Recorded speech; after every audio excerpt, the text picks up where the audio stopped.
Hey everyone, welcome to my early review video of the Kakwa 40 backpack made by Durston Gear. For those who are new to the channel, Hiking Nerd is about thoroughly field testing gear and sharing ideas to inspire your next adventure. We get pretty in-depth here, so if that's what you're looking for, feel free to check out my other videos and hit that subscribe button if you're interested in seeing more. This video about the Kakwa 40 pack comes after limited testing compared to my level 3 full Hiking Nerd review videos. However, since this pack was just released this month, I wanted to share this information early so that it can be helpful to you. I should also note that Dan Durston sent me this production model pack for testing, but I'm free to do or say whatever I like. I value my editorial integrity on this channel and only work with those who have the same values. Okay, let's take a closer look at this pack. The Kakwa 40 backpack is a 28-ounce framed backpack with roughly 40 liters of internal storage capacity and about 15 liters of external storage. It comes with a host of features that you often see on heavier packs. In fact, it shares many similarities with a backpack that I've used extensively over the last 5 years, the Sierra Design's Flex Capacitor 40 to 60 liter, so I'm expecting this to become my primary pack for 3-season adventures due to its lighter weight and anticipated durability. You'll hear me reference this Flex Capacitor backpack throughout the video because of the similarities. I'll plan to do further testing in winter conditions and with more demanding activities, just to be thorough, but I expect most users will be happy using this pack for 3-season backpacking and travel only. Let me show you the Kakwa 40's many features and attributes now, starting from the outside of the pack and working our way in. First, let's start with my numbers. I'm 5'9" and 155 pounds with a 37-inch chest, a 31-inch waist, and a 19-inch torso length, and this is measured from my C7 vertebra to the iliac crest. I have the medium-sized pack, which is the right size for me. And for reference, the manufacturer suggests the medium would fit a torso size of 16.5 inches to 20 inches. This is how I always adjust the pack to size. First, I loosen all the straps and tighten the hip belt.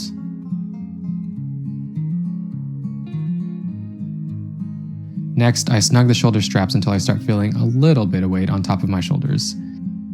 Then, I adjust the sternum strap and then finally tighten the load lifters to bring the weight closer to my spine. As you can see, the pack is a good fit and the curved frame contours the shape of my back. It's not the most well-ventilated pack I've used, but when fully loaded, the sides tend to come off my back a little, which means I only get sweaty along my spine.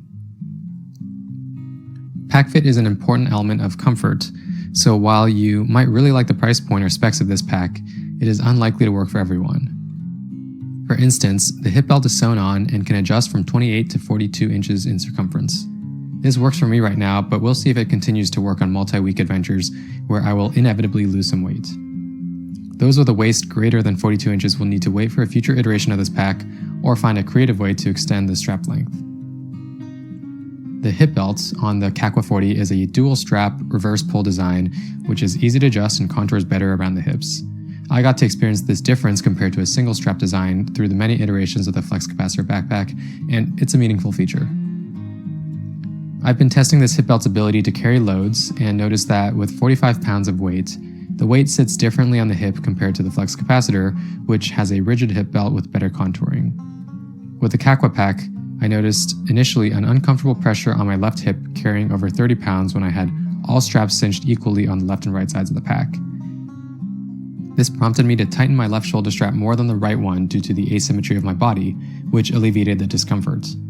I can't say that I was acutely aware of my body asymmetry, as I had always felt comfortable just equally tightening the straps on my Flex Capacitor. The S-shaped shoulder straps on the Kakwa contour my body pretty well. Some hikers will have better success with J-shaped straps, which are not currently offered with the Kakwa, but others might find the differences minimal. And despite the thinness of the shoulder straps, they are actually quite comfortable. I attribute this to the 2 3/4 inch width of the shoulder strap and overall cut. It's also important that this pack has load lifters, which allow you to dial in the fit when you're carrying heavier loads. With my style of hiking, I'm on the move for most of the day, so I'm looking to have easy access to items that I'll use at least once every hour, like food, water, navigation, and sunscreen. For clothing, I don't mind setting my pack down, but it's nice to have an exterior pocket to hold a rain shell, which allows me to modulate my temperature when I'm active. All other items can go into the interior compartment of the pack, like my sleeping bag, tent, stove, and excess food. The Kakwa 40 has reasonably sized hip belt pockets, which can hold a large phone or an assortment of snacks. I'm actually used to slightly larger pockets, but these thinner pockets have the advantage of being less intrusive when I'm swinging my arms. The best thing about the Kakwa's hip belt pockets is that you can zip it closed with one hand, and the waterproof zipper is super smooth. Big win here for me. This pack also has dual shoulder strap pockets, which I've grown very accustomed to. My first video on this channel actually was a review of the Sierra Designs Flex Capacitor in 2017, where I asked for another shoulder strap pocket since the first one worked so well. Since then, dual shoulder strap pockets have become increasingly popular with cottage manufacturers, as well as some of the high volume brands. These dual shoulder strap pockets can fit a phone, bear spray, or water bottle. I do think that these pockets could be better suited for 700ml bottles. I have an assortment of 700ml bottles that I use, from smart water and core bottles to cycling bottles and Nalgene's.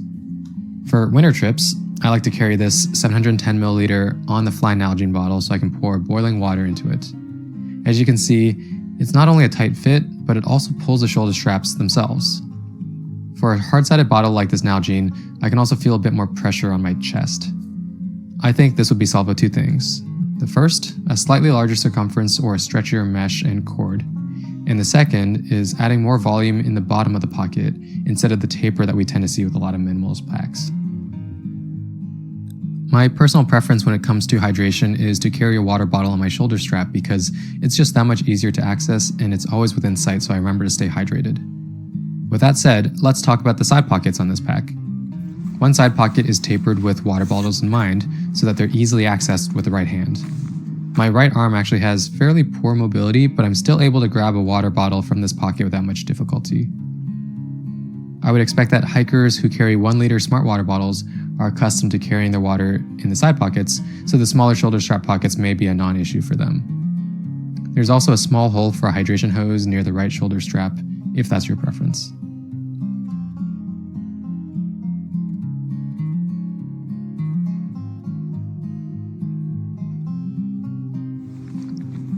The other side pocket is taller and pleated so that it can hold more stuff. A unique feature to the two packs designed by Dan Durston, namely the Kakwa 40 and the DD40 pack, is the quick pocket, which is a vertically zipped pocket that can be reached with a pack on. This pocket shares the same space as the side pocket, so you don't get any additional volume here, but it can be used to hold snacks, a hat, gloves, or any other items that you might want to access on the go. You'll also want to note that there is no drainage hole at the bottom of the side pocket. And this is actually not a problem, as you'll see here. So once the water saturates the seams, you'll see it start to drip out. Actually, water also drips into the main body of the pack since this pack is not seam sealed. Okay, let's spin this pack around and take a look at the front mesh pocket. This shove it pocket is made of a non-stretch knit mesh sewn with pleats so that it can expand, and it's closed off with a stretch opening. You'll notice that this elastic opening is protected using the same Ultra 200 fabric found on the rest of the pack to help improve durability. We'll talk about this fabric later. Now, some hikers like to have a crisscrossing bungee cord system in front of this pocket, rigged up using these small little loops. With the Kakwa 40, you can do a basic crisscross pattern, but additional loops midway on the pocket would give more options while adding little complexity during the manufacturing process. If you want to carry an ice axe, you can add a little cord loop and then use a double-sided Velcro strip or cord to secure the axe, as shown here.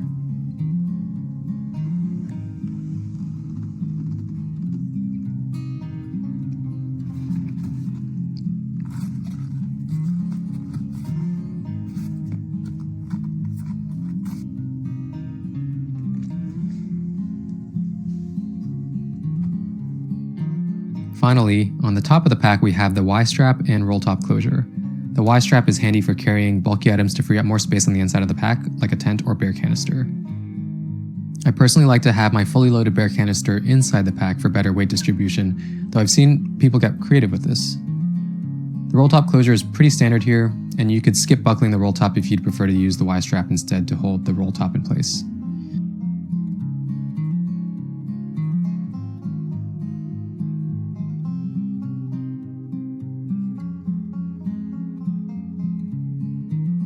I do really like the fact that there are no snaps or Velcro here on the roll top closure, so nothing gets snagged when I put stuff in.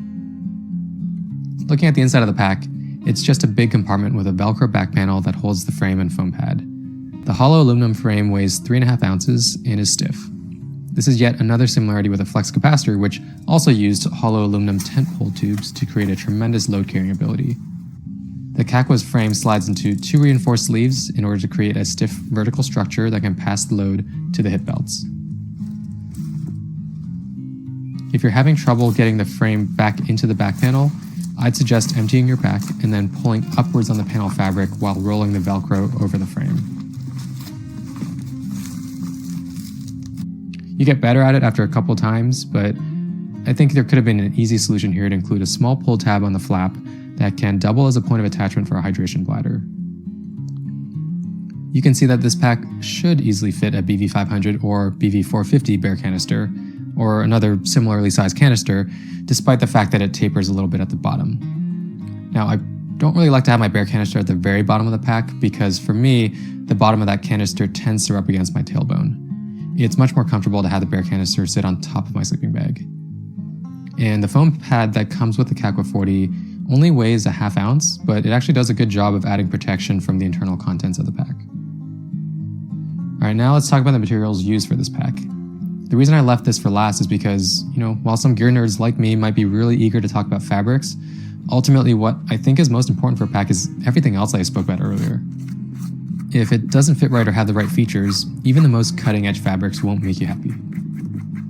With that said, let's talk about this new cutting-edge fabric that is used on the Kakwa 40 and has seen quick adoption by many other ultralight brands and cottage manufacturers. The fabric is branded as Ultra 200, and it's also sold under the name EcoPack EPL 200 Ultra. This is a fabric made by Challenge Outdoor, a company headed by renowned fabric maker Hale Wolkoff, and is part of the Challenge Sailcloth family of companies. For those who don't care about the specs, what I would have you take away is that this is a super durable and lightweight fabric that's very well suited for backpacks. Recycled materials are used for 1/3 of the fabric, and although I still have yet to do some long-term testing of this pack, my expectation is that other parts of the pack will degrade much sooner than the Ultra 200 fabric will. Dave Chanot tested this fabric by dragging a loaded pack behind his truck on a gravel road for almost 2 miles before a hole formed. Okay, let's nerd out for a minute or two about Ultra 200. This is a composite fabric made from the combination of UHM WPE, which stands for Ultra High Molecular Weight Polyethylene, which is woven with recycled polyester strands and then laminated with a 0.5 mil recycled PET film. UHM WPE is also known under the brand name Dyneema and has important physical properties. It has high tensile strength, high abrasion resistance, and low moisture absorption. However, just the inclusion of UHM WPE in a composite fabric doesn't make for a good pack fabric. DCF hybrid fabrics are an example where the UHM WPE strands are sandwiched between 2 less durable materials, so those less durable materials degrade first and result in fabric failure.